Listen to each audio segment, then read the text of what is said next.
إن الحمد لله نحمده ونستعينه ونستغفره ونعوذ بالله من شرور أنفسنا ومن سيئات أعمالنا من يهده الله فلا مضل له ومن يضلل فلا هادي له وأشهد أن لا إله إلا الله وحده لا شريك له وأشهد أن محمدا عبده ورسوله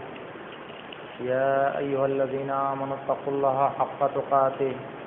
ولا تموتن إلا وأنتم مسلمون يا أيها الناس اتقوا ربكم الذي خلقكم من نفس واحدة وخلق منها زوجها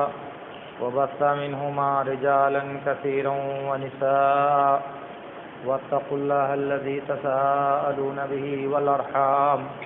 إن الله كان عليكم رقيبا يا أيها الذين آمنوا اتقوا الله وقولوا قولا سديدا يصلح لكم أعمالكم ويغفر لكم ذنوبكم ومن يطع الله ورسوله فقد فاز فوزا عظيما أما بعد فإن خير الحديث كتاب الله وخير الهدي هدي محمد صلى الله عليه وسلم وشر الأمور محدثاتها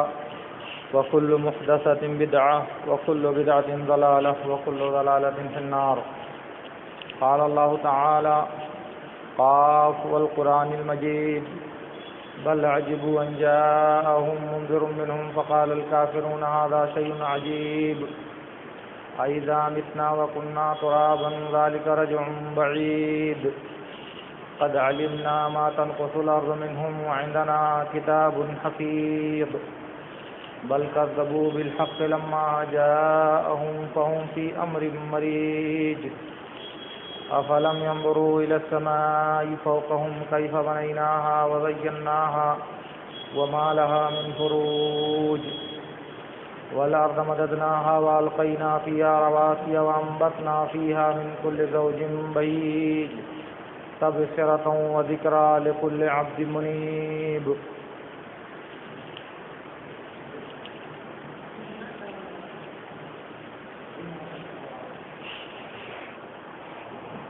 معزز سامعین، قبل اس کے کہ میں اپنی بات شروع کروں، آپ سے گزارش یہ ہے کہ مسجد میں آنے کے بعد کسی بھی صورت میں امام منبر پر بیٹھا ہو یا نہ بیٹھا ہو، خطبہ شروع کر چکا ہو یا نہ شروع کر چکا ہو، ہر دو صورت میں فرض ہے کہ بیٹھنے سے پہلے 2 رکعت نماز پڑھی جائے، اس کے بعد بیٹھا جائے۔ صحیح بخاری کی روایت میں ہے کہ اللہ کے نبی صلی اللہ علیہ وسلم ایک دن منبر سے خطبہ دے رہے تھے، صلح غطفانی داخل ہوئے اور داخل ہونے کے بعد آ کر کے بیٹھ گئے۔ تو آپ نے ان سے پوچھا کہ کیا تم نے نماز پڑھ لیا ہے؟ انہوں نے کہا نہیں۔ تو آپ نے کہا کہ تم کھڑے ہو جاؤ اور نماز پڑھ لو اور ہلکی نماز پڑھو۔ یہ اس بات کی دلیل ہے کہ دوران خطبہ بھی اگر انسان مسجد میں داخل ہوتا ہے تو اسے بغیر نماز پڑھے ہوئے مسجد میں نہیں بیٹھنا چاہیے۔ اور ویسے بھی ایک دوسری روایت میں نبی صلی اللہ علیہ وسلم نے کہا ہے اذا دخل احدکم والامام یخطب فلیصلی رکعتین وليتجوز فیہما، کہ جب کوئی آدمی خطبے کے دوران مسجد میں داخل ہو تو اسے چاہیے کہ 2 رکعت نماز پڑھ لے، لیکن 2 ہلکی رکعتیں پڑھے۔ اس لیے بغیر نماز پڑھے ہوئے مسجد میں بیٹھنا جائز نہیں ہے، اس لیے بیٹھنا نہیں چاہیے۔ پہلے 2 رکعت سنت پڑھنی چاہیے اور اس کے بعد پھر مسجد میں بیٹھنا چاہیے، جیسا کہ نبی صلی اللہ علیہ وسلم نے فرمایا ہے۔ دوسری بات یہ ہے کہ آج رمضان کا 14واں دن ہے یا 14واں روزہ ہے جو اللہ رب العالمین نے اپنے فضل اور اپنی توفیق سے ہم کو عطا کیا ہے۔ ابھی اگر سوچا جائے تو تھوڑی دیر پہلے ہم لوگ سوچتے تھے کہ رمضان آئے گا، رمضان آئے گا، رمضان آئے گا، لیکن جب شروع ہوا تو شروع ہونے کے بعد کتنی تیزی کے ساتھ وہ گزرا ہے، اگر اس کو سوچا جائے تو اندازہ لگانا بہت مشکل ہوتا ہے کہ یہ دن اور رات کتنی تیزی کے ساتھ گزر گئے کہ آدمی کو اس کا اندازہ نہیں لگ سکا۔ اس لیے رمضان کا یہ مہینہ اور دنوں کی بنسبت مختلف مہینہ ہے۔ اس اعتبار سے کہ افطار پر لوگوں کی ملاقاتیں، تراویح میں انسانوں کا ہجوم، اور پھر تراویح کے بعد لمبی مجلسیں، بازار کی رونقیں، اور رمضان کے دنوں اور راتوں کی خوشگپیاں، ان تمام چیزوں سے اللہ رب العالمین نے آپ کو محروم کر دیا ہے۔ اس اعتبار سے دوسرے روزوں یا رمضان کی بنسبت یہ رمضان ذرا مختلف ہے، لیکن اس کے بعد اللہ رب العالمین نے آپ کو موقع دیا ہے کہ جو وقت آپ دوسروں سے ملاقات کرنے میں، جو وقت آپ دوسروں کے ساتھ بیٹھ کر گپ لگانے میں،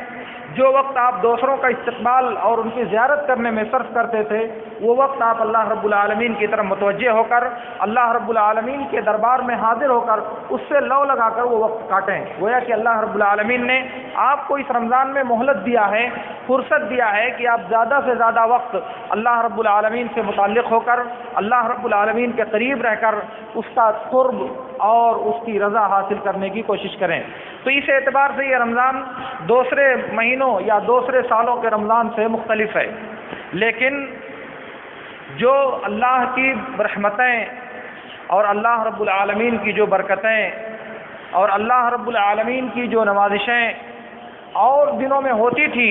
ان کا سلسلہ تو اللہ رب العالمین نے باقی رکھا ہے، اور چونکہ وہ رمضان کی خصوصیت ہے اس لیے وہ سلسلہ باقی رہے گا۔ اب خوش قسمت انسان وہ ہے جو ان نوازشات سے اپنے آپ کو مالا مال کرے، اور با نصیبہ انسان وہ ہے جو ان اللہ رب العالمین کی برکتوں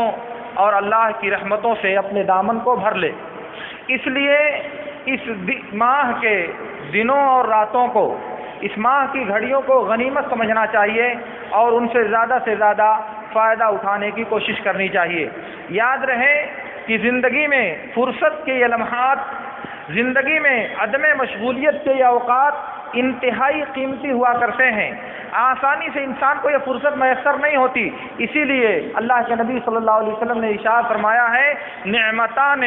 مغبون فیہما کثیر من الناس الصحت والفراغ۔ اس دنیا میں انسانوں کو دو نعمتیں ایسی ملی ہیں جن نعمتوں کے بارے میں انسان عام طور سے دھوکے میں رہتا ہے، جن نعمتوں کے بارے میں انسان عام طور سے نقصان کا شکار رہتا ہے۔ ایک تو ہے تندرستی اور دوسرے ہے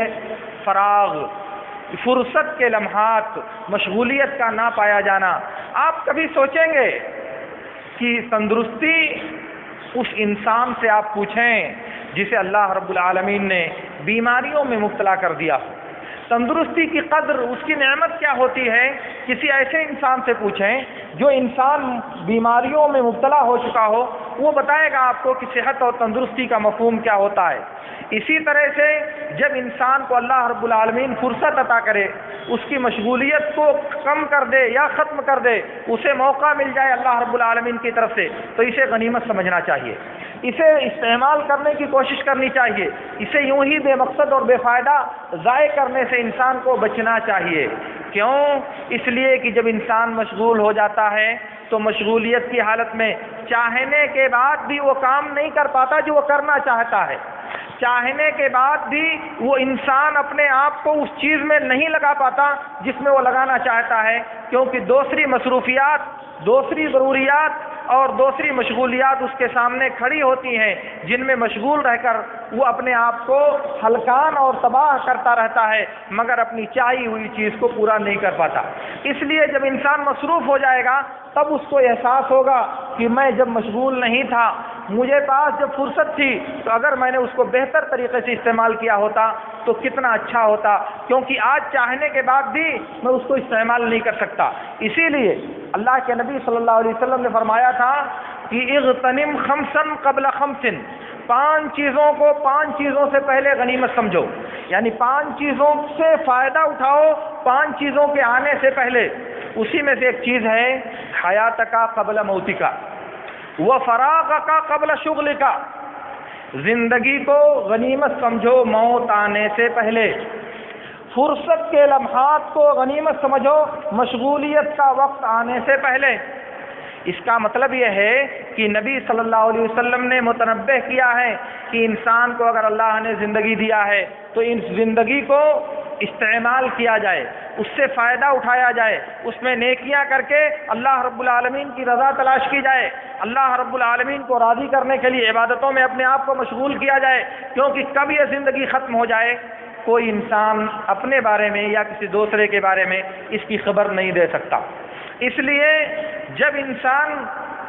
موت کے منہ میں داخل ہونے لگے یا موت کے منہ میں جانے لگتا ہے تب اس کو احساس ہوتا ہے کاش میں نے زندگی میں کچھ کیا ہوتا، لیکن ولا تحین مناس تب کوئی فائدہ نہیں ہے۔ اسی لیے شریعت نے متنبہ کیا ہے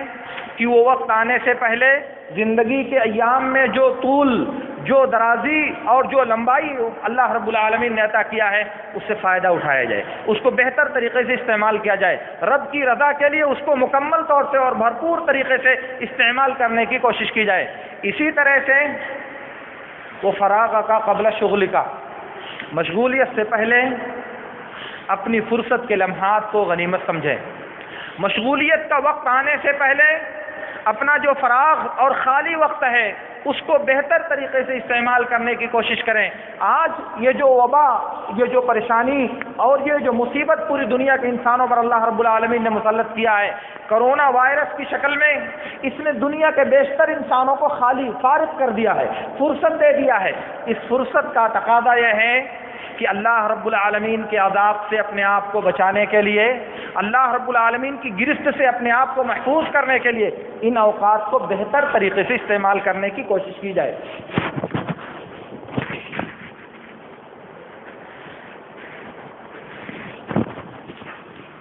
محترم حضرات، میں عرض یہ کرنا چاہ رہا ہوں کہ اگر آپ تھوڑی دیر کے لیے سنجیدگی سے غور کریں گے اور دیکھیں گے کہ پہلا رمضان جب شروع ہوا تھا اور آج 14 رمضان تک پہنچنے کے بیچ میں جو فاصلہ ہے وہ فاصلہ کتنا مختصر ہے،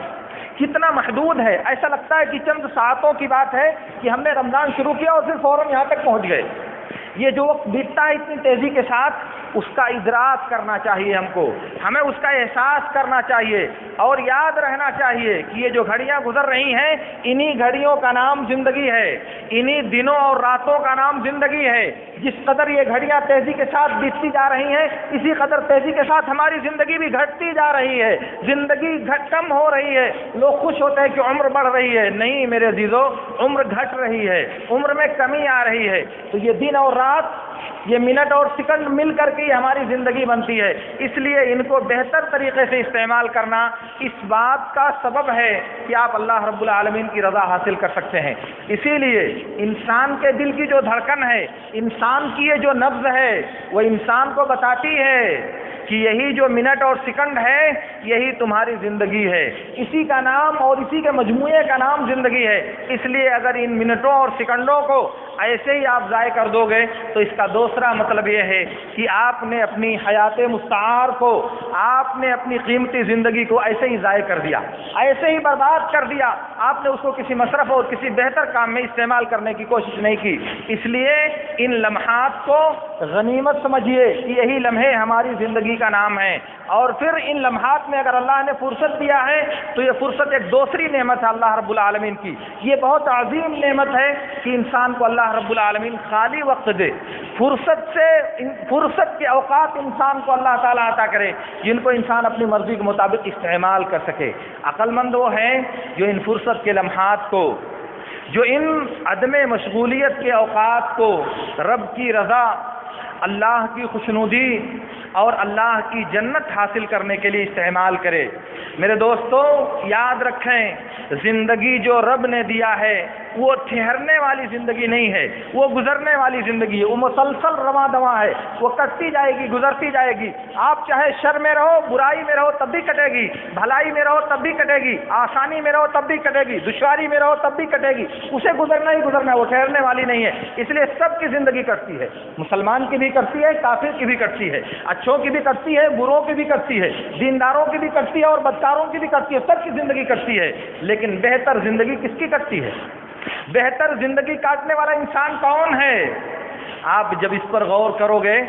اور اللہ رب العالمین آپ کو فرصت دے گا تو آپ کو یہ احساس ہوگا کہ ہاں ان اوقات کو اگر ہم اللہ کی مرضی اور اس کی خوشنودی حاصل کرنے کے لیے استعمال کریں تو ہم ایک بہتر انسان کہلائیں گے۔ اس لیے اس ماہ مبارک میں جس میں اللہ رب العالمین خصوصیت کے ساتھ اپنے بندوں کو نوازنے اور انہیں مغفرت اور ان کو بخشش عطا کرنے کا اعلان کرتا ہے، اس سے زیادہ ہم کو فائدہ اٹھانے کی کوشش کرنی چاہیے اور زندگی کے لمحات کو بہتر اور بھلائی کے کاموں میں استعمال کر کے ہمیں اللہ کا تقرب اور اس کی نزدیکی حاصل کرنے کی کوشش کرنی چاہیے۔ اللہ رب العالمین سے میری دعا ہے کہ اللہ رب العالمین ہمیں ان باتوں کو سمجھنے اور ان پر عمل کرنے کی توفیق عطا فرمائے۔ وآخر دعوانا ان الحمد للہ رب العالمین۔ اقول لکم ما تسمعون واستغفر اللہ لی ولکم۔